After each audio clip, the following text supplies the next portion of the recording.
ቅዱስ ሚካኤል ጠላትም ይዋጋል፣ ሀገር ይጠብቃል። ትንቢተ ኢሳይያስ ምዕራፍ 37 ላይ ስትመለከቱ ሰናክሬም የሚባል የፋርስ ንጉሥ ነበር። ሰናክሬም 10ሩን ነገድ የእስራኤል ወገኖች የማረከ ነው። 10ሩ ነገድ የሚባሉት ሰሜን እስራኤል ላይ የሚኖሩት ናቸው እና መጀመሪያ መጥቶ ሳለ ሰናክሬም እስራኤልን ለመውረር መጥቶ ሳለ የእስራኤል ንጉሥ ወደ ሁለቱ ነገድ ንጉሥ ወደ ኢየሩሳሌም መጥቶ አንተም ገብር ለጣዖትም ስገድ አለው። እኔም አልሰግድም ጣዖትም አላመልክም አለ። በማን ተመክተ ነው እንዲህ የምትለኝ? የሙሴን ታቦት እንደሆነ ያችን ወይም የተቀጠቀጠ ሸንበቆ የመሰለ የሙሴን በትር እንደሆነ አያድንህም፣ ቶሎ ብትገባ ይሻልሃል አለ። ሕዝቅያስ ንስሐ ሲገባ ሲያለቅስ የእስራኤል ንጉሥ ነው። በአንድ ቀን 185,000 የሰናክሬም ወታደሮች አልቀው እንዲያድሩ ያደረገ ቅዱስ ሚካኤል። ኢየሩሳሌም ሊያፈርሱ ትንቢተ ኢሳይያስ ምዕራፍ 37 ላይ እንደምናነበው 185,000 ወታደሮችን የሰይፉን ብርሃን ብቻ በማሳየት አልቀው እንዲያድሩ ያደረጋቸው ቅዱስ ሚካኤል። እግዚአብሔር በቅዱሳን መላእክት አድሮ ሀገር ይጠብቃል። እስራኤልን ከወራሪ ያዳናት መልአኩ ቅዱስ ሚካኤል ነው። በመጨረሻ የምነግራችሁ አንድ ሁለት ነገሮችን ነው። እየደከማችሁ ነው። ወከዊኖ መንፈቀ ሌሊት ደቀሳ ሆኖ ያለበት ነው። ሁሉም እየተኙ ነው። ለምን እየተኛችሁ ነው? እንደዚያ ስለሆነ ከቃሉ ጋር ናችሁ። እግዚአብሔር ከሁላችን ጋር ይሁን። እግዚአብሔር ከሁላችን ጋር ይሁን። እግዚአብሔር ከሁላችን ጋር ይሁን። ቅዱስ ሚካኤል ራዕየ ዮሐንስ ምዕራፍ 12 ቁጥር 7 ላይ ዘንዶውን ተዋግቶ የጣለ መልአክ ነው። ዘንዶ የተባለ ዲያብሎስ ነው። ዘንዶ የተባለበት ምክንያት በሁለት ምክንያት ነው። ራዕየ ዮሐንስ ምዕራፍ 12 ቁጥር 1 ላይ እንዲህ ይላል፣ ወምዝ አስተርአየ አብይ ሳምር በውስተ ሰማይ አርዌ ቀይሕ፣ በሰማይ ታላቅ ምልክት ታየ፣ ይሄውም ቀይ ዘንዶ ነው ይላል። ዘንዶ ያለው ዲያብሎስ ነው። ቀይ ያለው ደም አፍሳሽ ስለሆነ ነው። ዘንዶ ያለበት ምክንያት ዘንዶ ግልገልም ትልቅ በግም ይውጣል። ግልገልም ትልቅ በግም ይውጣል። ዲያብሎስ የማይፈትነው ሰው የለም።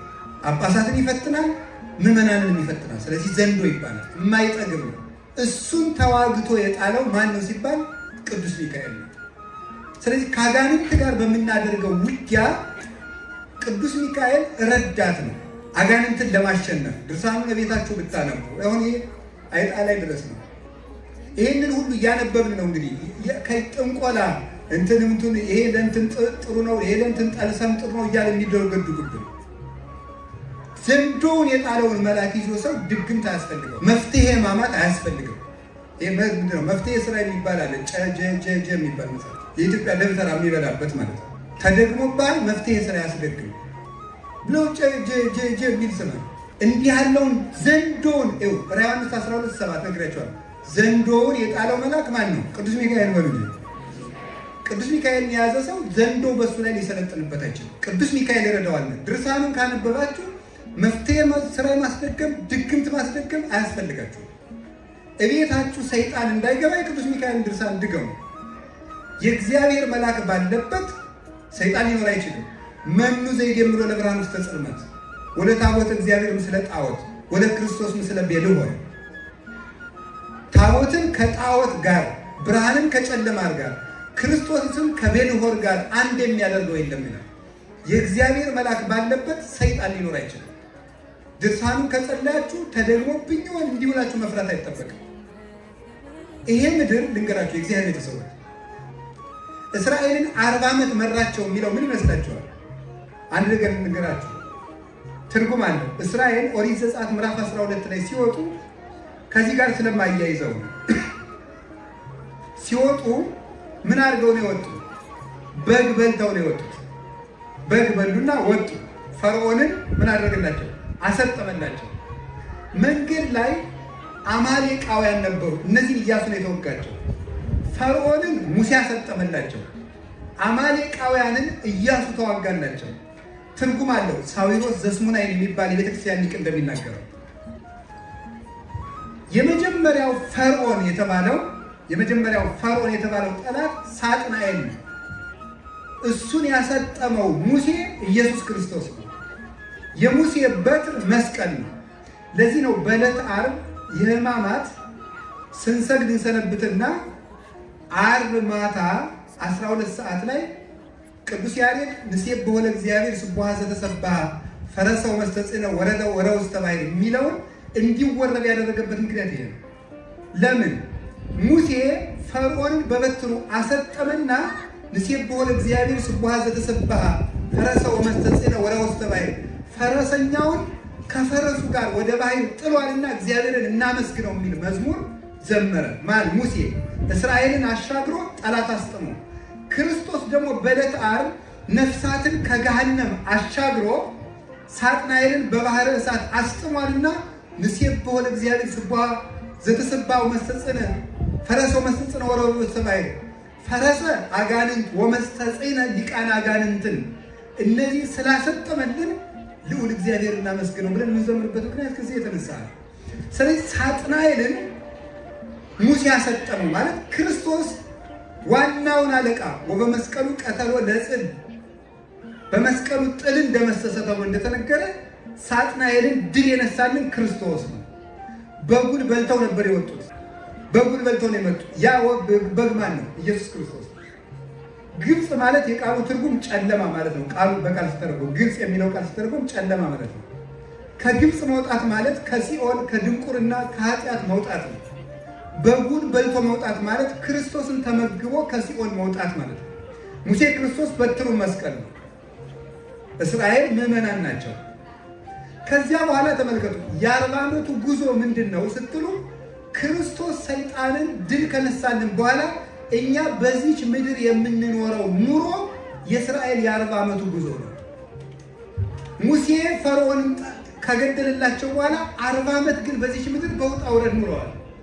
ክርስቶስ ሰይጣንን ድል ቢነሳልንም በዚች ምድር ግን የውጣ ውረድ ሕይወት እንኖራለን። ፈርዖን ቢሰጥምን ትግል ግን አይቆምም። ለምን? አማሌቃውያን ስላሉ። ሳጥናኤልን ድል ቢነሳውም አጋንንት ዛሬም ይከራከሩናል። ያንን የሚከራከሩልን ሙሴ ከሞተ በኋላ ካህናት እንደተከራከሩላቸው የሚከራከሩልን ካህናት ናቸው።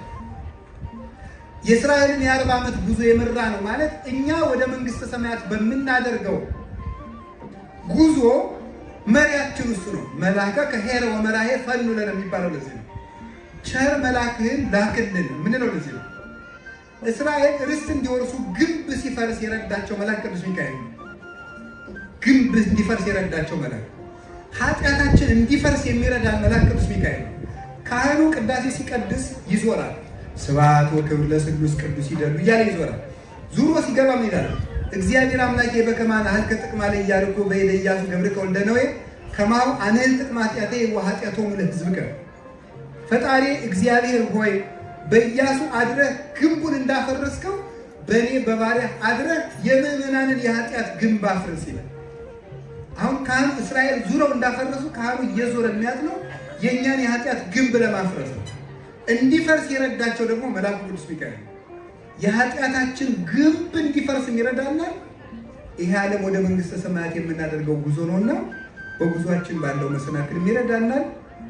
ዘንዶውንም ይከራከርልናል። ይገርማቸዋል። መጨረሻ ላይ ክርስቶስ ሲመጣ የአዋጁን መለከት የሚነፋው ማን ነው? ቅዱስ ሚካኤል። ዳንኤል ትንቢተ ዳንኤል ምዕራፍ 12 ቁጥር 1 ላይ ያለላችሁ የመጨረሻው። ከዚያ በፊት ነገር ንገራችሁ። ሰማዕታትና ጻድቃንን የሚረዳ መልአክ ቅዱስ ሚካኤል ሩጫን ያስጨርሳል። ቅዱስ ጎርጎርዮስ የሚለው ነገር አለ። ለምሳሌ አንዳንድ ቀን ንገራችሁ። አንድ የቤተክርስቲያን አባት ምን ይላል? ሌሊት ከእንቅልፍ እንደተነሳ ይላል። ሌሊት ከእንቅልፍ እንደተነሳ እንቅልፍ ይታገለሃል። እስከ 20 ደቂቃ ድረስ ታግለው ካለቀቀ የሥጋ ድካም ነው ማለት ነው፣ ተመልሰህ እረፍ ይላል። እስከ 20 እስከ 30 ደቂቃ ድረስ ታግለህ እንቅልፉ ከለቀቀ በኋላ ከመጣ ግን የሰይጣን ነውና እንዳትተኛ ይላል። አንዳንድ ጊዜ በጣም እንቅልፉ ስቂት ያደርገንና ከ40 ከ30 ደቂቃ በኋላ ሌሊት ልቅቅ የሚለን ለምን ይመስላችኋል? የሚረዳን መልአክ ትዕግስታችን አይቶ ስለሚመጣ ነው ይላል። በጸሎት ጊዜ የሚረዳን መልአክ አለ። ለፍተን ከተነሳን በኋላ ትንሽ ከበረታን ቀሎን እናድራለን። ለምንድን ነው ሲባል ፍቅራችን ቁርጥ ህሊናችን ያይና የሚረዳን መልአክ ይለካል። እና ቅዱስ ሚካኤል ሩጫን የሚያስጨርስ መልአክ ነው። መከራን የሚያስታግስ። የቅዱስ ጊዮርጊስ ረዳት ማን ነበር? ቅዱስ ሚካኤል። አቡነ ተክለ ሃይማኖት ያን ያህል ሲጋደሉ ረዳታቸው ማን ነበር? ቅዱስ ሚካኤል። ከዚህ ወደ ሰማይ ስንሄድ የሚያስደነግጡ አጋንንት አሉ። እነዚያን አጋንንት የሚገስጽ መልአክ ቅዱስ ሚካኤል ነው። አባታችን አቡነ ተክለ ሃይማኖት 99 ዓመት ተጋድለው ሲያርፉ ምንድን ነበር መሰላችሁ ያሉት? መንገድ አጋንንት እንዳያስደነግጡ ቅዱስ ሚካኤል ላከልኝ ነበር ያሉት። ቅዱስ ሚካኤል የምድርም የሰማይ መንገድ መሪ ነው። አቡነ ተክለ ሃይማኖት ከአቡነ ኢየሱስ ሞዐ ገዳም ቆይተው ሲሄዱ ወንዙ ማን ያሻግርሃል ሲሏቸው እሱንስ አበምኔቱን አቡነ ኢየሱስ ሞዐን አንተ ፍቀድልኝ እንጂ የሚመራኝ መልአክ እግዚአብሔር ይልካል አሉ። ወዲያው ወንዙ ዳር ሲደርሱ ቅዱስ ሚካኤል መጥቶ ፊት ለፊታቸው ቆመ። በባህሩ ላይ እየተራመደ ተከተለኝ አላቸው አቡነ ተክለ ሃይማኖት። እሱ ቅዱስ ሚካኤል እየመራ እሳቸው በእግር ተሻገሩ። ስንቅበዘበዝ የሚያስችል መልአክ ነው። የያዝነውን እንዳንጨርስ በሚያደርገን ጊዜ ማለት ነው። የያዝነውን እንዳንጨርስ በሚያደርግ ነገር ላይ እንግዲህ ሰው ነገር በጣም ይወዳል። ብዙ ጊዜ የሰይጣን ትግል በምንድን ነው? አንደኛ አንድን ነገር እንዳንጀምረው ማድረግ ነው አንዱ። ሁለተኛ ጀምረን እንዳንጨርሰው ማድረግ ነው። ሶስተኛ ከወደቅን በኋላ እንዳንመለስ ማድረግ ነው። ይሄ የሰይጣን ትግል ዘዴ ነው። 3 ትግሎች ነው የሚታገል ሰይጣን። መልካም ነገር እንዳንጀምር ማድረግ፣ ጀምረን እንዳንጨርስ ማድረግ፣ ከወደቅን በኋላ እንዳንመለስ ማድረግ። ይህ ሰይጣን ተንኮል። ቅዱስ ሚካኤል ግን የጀመሩትን የሚያስጨርስ ከመቀዝበዝበዝ የሚጠብቅ ነው። አባ እንጦንስ ገዳም ገብቶ በሚጸልይበት ጊዜ በጣም ብዙ ዓመት ተጋድሎ ከ30 ዓመት በላይ ተጋድሎ የዝሙት ፈተና ፈተነ። ይገርማል። ሲፈትነው ሲወጣ ሲገባ ሲወጣ ሲገባ ሲወጣ ሲገባ ሲወጣ ሲገባ መጨረሻ ላይ ላግባ ብሎ ወሰነ። ላግባ ብሎ ሲወስን 2 እግሩን ነቅሎ ደጅ ላይ ሲደርስ የደረሰለት መልአክ ቅዱስ ሚካኤል ነበረ። ምን አስተማረው? እጅ ስራ አስተማረው። ሰኔን ሰራ ቅዱስ ሚካኤል። ሰኔን ሰራና 12 አቡነ ዘበሰማያት ጸለየ። 3 ሰዓት ሲሆን ከ3 ሰዓት እስከ 6 ሰዓት ድረስ እጅ ስራ ሰራ። 6 ሰዓት ላይ ደግሞ ቀትር ላይ 12 አቡነ ዘበሰማያት ጸለየ። እስከ 9 ሰዓት ደግሞ ስራ ሰራ። መልሶ 9 ሰዓት ላይ 12 አቡነ ዘበሰማያት ጸለየ። እስከ ሰርክ ድረስ ሰራ። መልሶ 12 አቡነ ዘበሰማያት ምን አለ? በጸሎት ብቻ ሰይጣንን አታሸንፈውም፣ እየሰራህ ጭምር ነው። አይምሮ ምን ይፈልጋል? አይምሮ ሰብሳቢ ይፈልጋል። ሰብሳቢ ይፈልጋል። ስለዚህ ምን ያስፈልገዋል? ስራ። አሁን የመነኮሳት 3 ህግ ነው ያላቸው በገዳም። ምን ይመስላችኋል? 12ቱ ሰዓት ከ3 ይከፈላል። 4ቱ ለንባብ፣ 4ቱ ለጸሎት፣ 4ቱ ለስራ። 4 ሰዓት መስራት፣ 4 ሰዓት ማንበብ፣ 4 ሰዓት መጸለይ። መጻሕፍትን የማያነብ መነኩሴ የሚሄድበትን ያውቃል። ሳያነብ መምህር የሚባል ሰው ኩሎሙ ለይሰመዩ መምህራን እንዘ ይአምሩ መጻሕፍተ ኢፉድፉዳን እሙንቱ እንዳጎኑ ለሰብአ ዘአጦን ይላል አባ ጊዮርጊስ። መጽሐፍ ሳያውቁ መምህር የሚባሉ ሰዎች የአዛጦን ሰዎች የወርቅ ግምጃ ሸልመው ካቆሙት ከዳጎን አይሻሉም ይላል። ዳጎን ምን ይላል? ዳጎን አይሰማም። እዝን ቦሙ ይሰምዑ፣ ዳጎን አያይም። አይን ቦሙ ይሬእዩ፣ ዳጎን አይተነፍስም። ወይ ነቡ በጉራይቶሙ፣ ዳጎን አይዳስስም። እጅ ቦሙ ይገስጹ፣ እጅ አላቸው አይዳስሱም። ስለዚህ መጽሐፍ ሳያውቁ ክርስቲያን መባል አይገባም። ስለዚህ ምን አለው? ቅዱስ ሚካኤል መጣና መጽሐፍ ተመልከት፣ ስራ፣ ጸልይ፣ እንዲህ አድርገህ ሰይጣን ታሸንፋለህ። አሁን ያ ስርዓት መጣና ምን አደረገው? መነኮሳቱ ሁሉ ያን ተምረው ስርዓት ቀጠለ። በኋላ ስርዓተ ገዳም ይባላል። የማህበር ስርዓት አለ። የማህበር ስርዓት በማህበር የሚኖሩ መነኮሳት በአጠቃላይ ለምሳሌ ብትወስዱ አስደናቂ ነገር ነው። ግለኝነት የለም እዛ። ፀጉርን እንኳን ለመላጨት የገዳሙ መጋቢ መፍቀድ አለበት። ይህንን ስርዓት ለአባ ጳኩሚስ የገለጠ ማን ነው? ቅዱስ ሚካኤል ነው። ቅዱስ ሚካኤል ሰማዕትነትን ያስጨርሳል፣ ምንኩስናን ያስጨርሳል። የነ ጸጋ ዛብና የነ እግዚአብሔርን ትዳር ጠብቋል። የትዳር ጠባቂ ነው ቅዱስ ሚካኤል። ጸጋ ዛብ አቡነ ተክለ ሃይማኖት አባት ባህር ሲገባ በክንፉ አፈፍ አድርጎ ያወጣው ቅዱስ ሚካኤል። እንዲሁም ባህሩ ውስጥ እያለ ቅዱስ ሚካኤል ለምን አትደርስልኝም? ያንተን ዝክር መዘከሬ ለመቼ ነው አለው። ምንድን ነው ያለው?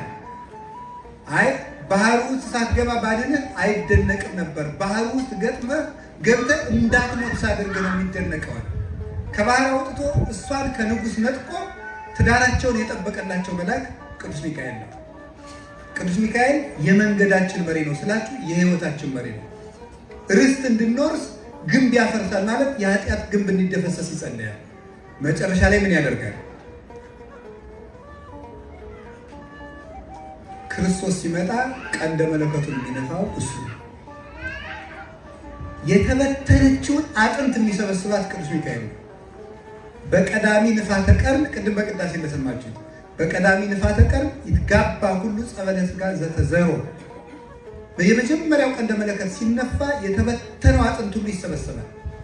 አንድን ሰው 100 አውሬዎች ቢበሉት እንኳን በ100 አውሬዎች ሆድ ያለው አጥንት ሁሉ ተጠራቅሞ ይመጣል በቅዱስ ሚካኤል አዛዥነት። ወበዳግም ንፋተ ቀርን ይከውን በርነ ፍጹመ ዘይበለ ታውሶ አንሳይሶ ወይ ታውሶ ያለመንቀሳቀስ ፍጹም አካል ሆኖ እንዲተኛ ያደርገዋል። ይትነስው ምውታን እንዘ ይጸውሩ ምግባሮሙ ዘገብሩ በዲበ ምድር በመዋዕለ ሕይወቶሙ በሕይወታቸው ሳሉ በምድር የሰሩትን ስራ ይዘው በሶስተኛው ቀንደ መለከት ሙታን ይነሳሉ ይላል። ቅዱስ ሚካኤል የደቀቀ አጥንታችን የሚሰበስብ የፈረሰ አካላችን የሚሰራ በማን? በእግዚአብሔር ትእዛዝ እንድንነሳ ከሞት የሚቀሰቅሰንን ቃል የሚናገር የህይወት መልእክተኛ መልአክ ነው። አሁን ቅዱስ ሚካኤል የማያደርገው ምን አለ? ነፃነት ይሰጣል፣ መንገድ ይመራል፣ ስንቅ ያቀብላል፣ ከሞት ይጠብቃል፣ ውጊያን ይዋጋል፣ ጠላት ይጠብቃል፣ የጀመርነውን ያስጨርሳል፣ ዲያብሎስን ይከራከራል፣ ግንብ ያፈርሳል፣ ርስት ያወርሳል፣ ጤና ይሰጣል፣ ከስራት ያወጣል፣ የተበተነ ይሰበስባል፣ የተጻፈ ክፉ ምክር ለባህር እንደደመሰሰው ይደመስሳል፣ ከፈጣሪው እየተላከ ጸሎት ያሳርጋል። ቅዱስ ሚካኤል ለሁሉም ይበቃ መልአክ ነው። ዳብዛው የጠፋብንን ሁሉ መንገድ ያመልክተን። የቅዱስ ሚካኤል ረድኤት ከሁላችን ጋር ይሁን። ቆየ። መስዋዕት ለእግዚአብሔር።